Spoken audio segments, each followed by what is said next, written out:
Good morning, dear students. Today I am going to explain the third poem of class 10, A Tiger in the Zoo. A Tiger in the Zoo. तो इस poem के introduction के बारे में थोड़ा सा जानते हैं कि क्या है इंट्रोडक्शन इसका।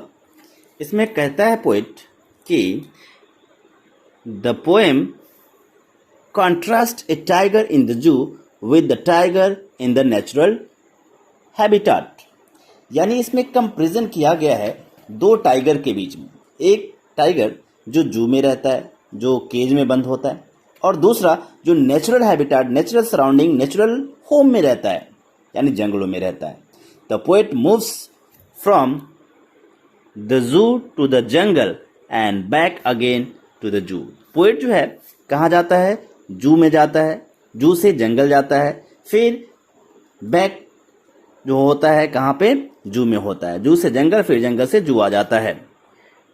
यानी यहाँ के शेर यानी जू के शेर और जो जंगल का शेर है उसका कंपैरिजन करता है, फिर जंगल से वो जू में वापस आता है और फिर उसके बारे में बताता है। Read the poem silently once, कहता है पहले इसको साइलेंटली पढ़िए, and say which stanza speak about the tiger in the zoo, और इसमें से कौन सा स्टेंजा जो है वो जू के टाइगर के बारे में है, and which ones speak about the tiger in the jungle, और कौन सा स्टेंजा जो है वो जंगल के टाइगर के बारे में है। तो लेट अस स्टार्ट करते हैं। फर्स्ट स्टेंजा है, फर्स्ट स्टेंजा में क्या कह रहा है वो देखते हैं। कह रहा है कि he stalks in vivid stripes. तो विविड मतलब क्या होता है? स्पष्ट। तो कहता है he stalks in his vivid stripes the few steps of his cage on pads of velvet quiet in his quiet rage. Stripe means क्या होता है? जो धारी होता है बाघ के, जो टाइगर के शरीर पे जो स्ट्रिप होता है, जो धारी होता है, उसकी बात कर रहा है। तो कहता है he stalks in his vivid stripes, वो अपने स्पष्ट स्ट्रिप्स में पीछा करता है। स्टॉक्स मतलब पीछा करना, अकर कर चलना, है ना। The few steps of his cage, चूंकि वो केज में होता है ना, केज में बंद होता है, तो कुछ स्टेप्स ही उसमें चल पाता है। On pads of velvet quite, तो उसके पॉज की बात की गई है। पैड्स यहाँ पे उसके जो पाँव हैं, उनके जो पंजे हैं, उसकी बात कर रहा है कि उसका जो पंजा होता है बिल्कुल वॉलवेट के जैसा सॉफ्ट होता है, और जब वो चलता है तो बिल्कुल भी कोई आवाज़ नहीं होती है ना। बिल्कुल वॉलवेट क्या होता है? बहुत ही सॉफ्ट कपड़ा होता है ना। वॉलवेट फैब्रिक जो होता है बिल्कुल सॉफ्ट होता है, काफ़ी मुलायम होता है। तो उसी के जैसा उसका पैर भी होता है, बिल्कुल गद्दीदार होता है। पैड्स मतलब उनका जो पंजा है उसकी बात कर रहा है। In his quiet rage, generally जो टाइगर होता है उसका गुस्सा बहुत फेमस होता है, बहुत गुस्सैला होता है, बट यहाँ पे कह रहा है उसका रेज जो है बिल्कुल क्वाइट है, बिल्कुल शांत है। यानी यहाँ पे उस टाइगर की बात कर रहा है जो कहाँ पे है? जू में है और केज में बंद है। तो केज में बंद होने की वजह से उसका जो नेचुरल जो लुक है, या जो नेचुरली जो चीज़ उसमें होनी चाहिए वो नहीं है। जनरली जो टाइगर होता है वो अपने रेज के लिए फेमस होता है, गुस्से के लिए, है ना। यानी उसका पर्सनालिटी यहाँ पे बिल्कुल चेंज हो गया है जू में होने के कारण। तो ये स्टेंजा किसके बारे में है? उस टाइगर के बारे में है जो कहाँ पे है? केज में है। फिर नेक्स्ट स्टेंजा में कह रहा है कि he should be lurking in shadow sliding through long grasses near the water hole where plump deer pass. कह रहा है कि इसे कैसा होना चाहिए था? इसे कैसा होना चाहिए था? इसे ऐसा होना चाहिए कि लर्किंग मतलब छुप जाना, है ना। जो लंबे लंबे जंगलों में जो घास होता है वहां पे ये छुप जाना चाहिए था इसे, और छुप करके क्या करना चाहिए था? नियर द वाटर होल, जहाँ पे पानी की व्यवस्था होता है, या फिर जंगलों में जहाँ पानी होता है वहाँ पे जो पेड़ होता है उसके छांव में इसे छुपना चाहिए था। Near the water hole where plump deer pass, जहाँ पे जो प्लम्प डियर, मोटे ताजे डियर जो हैं वहाँ पानी पीने आते हैं, वहाँ पे इसे छुप के बैठना चाहिए था। और जैसे ही वो वहां आए उसका शिकार करना चाहिए था, ऐसा इसे होना चाहिए था।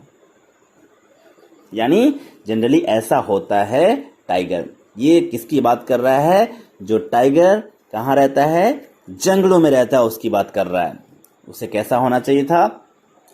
वह जो है क्या करता है, वहां रहने वाला टाइगर, जो लंबे लंबे घास होते हैं उसके छाव में जाके वे छुप जाता है ना, गरजता रहता है गुस्से में, है ना, और गुर्राता रहता है, या फिर जहाँ पे जल का स्रोत होता है उसके आसपास ही वो छुपता है, ताकि वहाँ जो मोटे ताजे हिरन आते हैं विचरने के लिए, पानी पीने के लिए, और उसे उनको अपना वो क्या कर सके, शिकार बना सके या बना लेता है। ऐसा होता है टाइगर जंगलों वाला। फिर नेक्स्ट क्वेश्चन क्या कहता है? He should be snarling around houses at the jungle edge bearing his white fangs, his claws, terrorizing the village। फिर कह रहा है पोएट कि उसे कैसा होना चाहिए था कि he should be snarling around houses, जो जंगल के किनारे घर होते हैं, at the jungle's edge, जंगल के किनारे जो घर होते हैं उसके आसपास उसे क्या करना चाहिए था? गुर्राना चाहिए था। snarling मतलब दहाड़ना चाहिए था, है ना। bearing his white fangs, bearing मतलब दिखाना, कैसा? White fangs. व्हाइट फैंक्स मतलब उसका जो कैनाइंस टीथ होते हैं, जब वो गुर्राता है तो वो दिखता है, तो वो दिखाना चाहिए था। हिज क्लॉज, उसके पंजे दिखने चाहिए थे। और टेरराइजिंग हिज द विलेज, और जो गांव है, गांव वालों को उसे डराना चाहिए था। ऐसा होता है एक्चुअल में टाइगर, ऐसा होना चाहिए था। बट पोएट जो देखा वो बिल्कुल अलग ही था टाइगर, जो कि पिंजरे में बंद था। फिर नेक्स्ट क्वेश्चन क्या कह रहा है कि but he has locked in the concrete cell his strength behind bars। तो अब जंगल से फिर वो लौटता है और किसकी बात करता है? उस टाइगर की जो कहाँ था? जू में था। कहता है कि वह जो है बिल्कुल लॉक है कंक्रीट सेल में। कंक्रीट सेल जो ईंट पत्थर सीमेंट से बना हुआ जो सेल है, उस सेल के अंदर बंद है। He is the strength behind bars, उसका जो स्ट्रेंथ है, उसका जो पावर है, पावर वाला जो पर्सनालिटी है, वो भी उसी के अंदर लॉक हो चुका है, बंद हो चुका है। Stalking the length of his cage ignoring visitor, और क्या कर रहा है वो? जो सलाखों के पीछे उसका सब कुछ बंद है, उसकी शक्ति बंद है, उसका जो पर्सनालिटी जो था वो सब बंद है।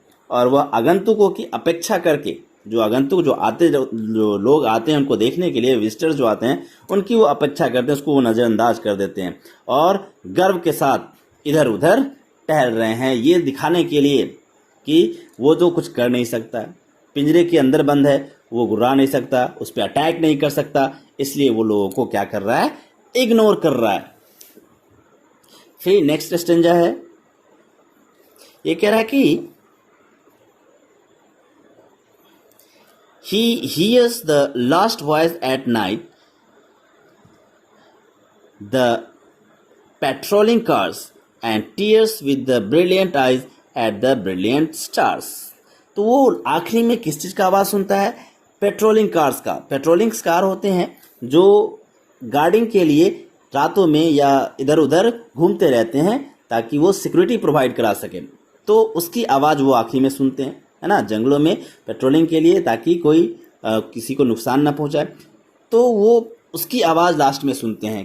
कौन? Tiger, the patrolling car. And stairs with his brilliant eyes, और कह रहा है पोएट कि अपने ब्रिलियंट आइज से किसको घूरता है वो? एट द ब्रिलियंट स्टार, जो ब्रिलियंट स्टार्स नाइट में दिखाई देता है, चमकते तारों को वो घूर कर देखता रहता है। कौन? टाइगर। और वो कुछ कर नहीं पाता। तो इस तरह से पोएट ने कंपेयर किया है एक जू वाले टाइगर और एक जो नेचुरल सराउंडिंग में जंगलों में रहने वाला टाइगर है वो। इसका यहाँ पे जो जू में रहने वाला उसका फेरोसियसनेस बिल्कुल भी नहीं है, उसका पर्सनालिटी बिल्कुल उस तरह का नहीं है, लेकिन जो नेचुरल एनवायरनमेंट में, नेचुरल सराउंडिंग में रहने वाला टाइगर है उसका पर्सनालिटी फेरोसियसनेस है और काफ़ी जो होना चाहिए वो उसमें झलकता है। तो ये अंतर आ जाता है उसमें। This poem has been written by Leslie Norris. Leslie Norris के द्वारा ये लिखा गया है। इसमें कुछ लिटरेरी डिवाइस के बारे में देख लेते हैं। सबसे पहले देख लेते हैं इसका राइम स्कीम क्या है। तो यहाँ पे स्ट्रिप्स के ये दोनों अलग अलग, इसको ए मान लेते हैं, इसको बी मान लेते हैं, क्वाइट इसको सी मान लेते हैं। रेज, रेज, केज और रेज दोनों सेम राइमिंग है, तो ये बी है तो ये भी बी हो गया। तो इसका राइम स्कीम क्या हो गया? A B C B, A B C B, A B C B. तो इन सब का भी वैसा ही है rhyme scheme, A B C B, A B C B. ठीक है। पर्सनिफिकेशन भी यूज किया गया है इसमें, पोइट ने किया है। यहाँ पे ही का यूज किया है, यानी जो टाइगर है उसके लिए ही यूज किया गया है। इट मीन्स यहाँ पे पर्सनिफिकेशन का यूज किया गया है। कंसोनेंस का यूज किया गया है, जैसे स्टॉक्स, हीज, स्ट्रिप्स। तो यहाँ पे एस साउंड का रिपीटेशन हुआ है जो कि एक कंसोनेंट साउंड है, तो इसको हम लोग कह सकते हैं कंसोनेंस, है ना। तो और बहुत सारा लिटरेरी डिवाइस यूज किया गया है जो कि आप खुद से समझ सकते हैं, देख सकते हैं। आज के लिए स्टूडेंट इतना ही, डेट्स ऑल, थैंक यू।